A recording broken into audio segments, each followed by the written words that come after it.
out, and what are your thoughts on the feedback that you get from the citizens? Yeah, well, I think we have some core values. One being customer service, another being transparency, and another is accountability. I think at the intersection of customer service, which is it relates to being responsive to our residents, transparency, being open with our residents, and accountability, being accountable to our residents, it's important we continue to host public meetings, community meetings. The state of the city, and state in this case, the state of the community gives us an opportunity to give updates on the good, the bad, and the things we need to continue to make improvements on. And then the second part of that, what was what did you take from this meeting, just kind of hearing some of the feedback and the inquiries from the citizens? My favorite part, honestly, is question and answer. I think it's important that we listen to our residents, but then be in a position to answer their questions. It would have been real easy for me to just get up here and tout off and what we've done and or quote accomplishments.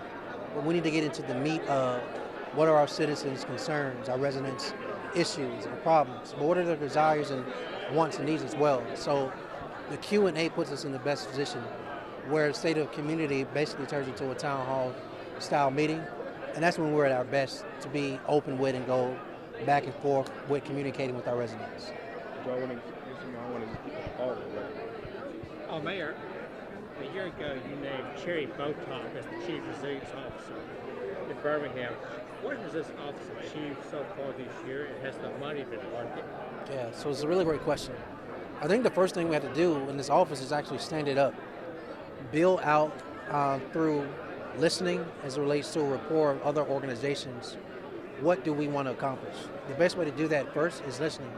So this first year we spent a lot of time listening to citizens, listening to and partnering with organizations who are in the work already, and then finding a way to build out what we're going to do to address quality of life as it relates to air quality in our city and other infrastructure issues in our city.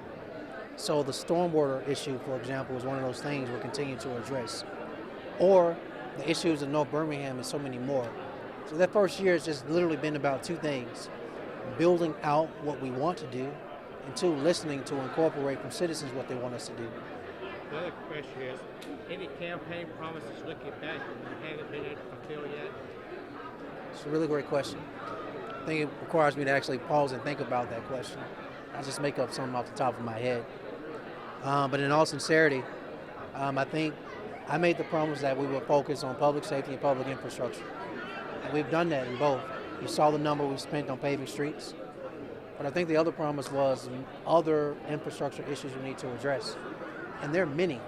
And there's not enough local tax dollars to address them all. So it's not a matter of not doing something. It's a matter of our ability to scale over time.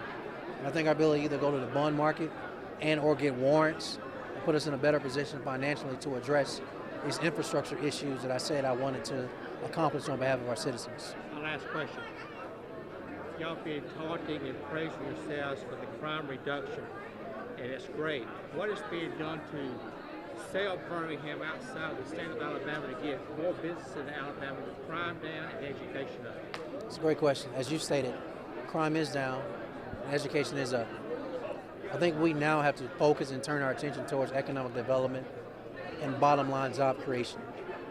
And that requires a real sincere partnership with existing economic development organizations, from the Birmingham Business Alliance to Prosper Birmingham to EDPA and many other organizations who are in the trenches. What we need is collective alignment and a shared vision. And then equally important is to have metrics in place to hold ourselves accountable around job creation. I'm really excited about that work because for the last 2 years, behind the scenes, I've been using my convening power to put all those organizations and leaders in the room to say, what is our economic identity and what's our economic direction? And I think in 2026, you'll see that laid out and shared with the public. You spoke in detail about the Family Fun Center when that question came up. Could you reiterate that response and kind of where we are right now with that? Yeah, I think what you'll see is movement this year in the second quarter related to vertical construction for the Family Fun Center.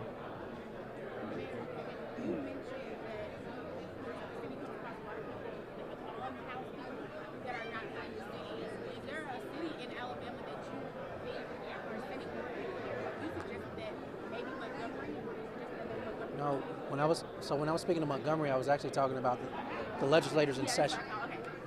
The truth is, we believe a bill should be created that makes it illegal for other cities to drop off their unhoused residents in our city. We acknowledge we are a bigger city than others.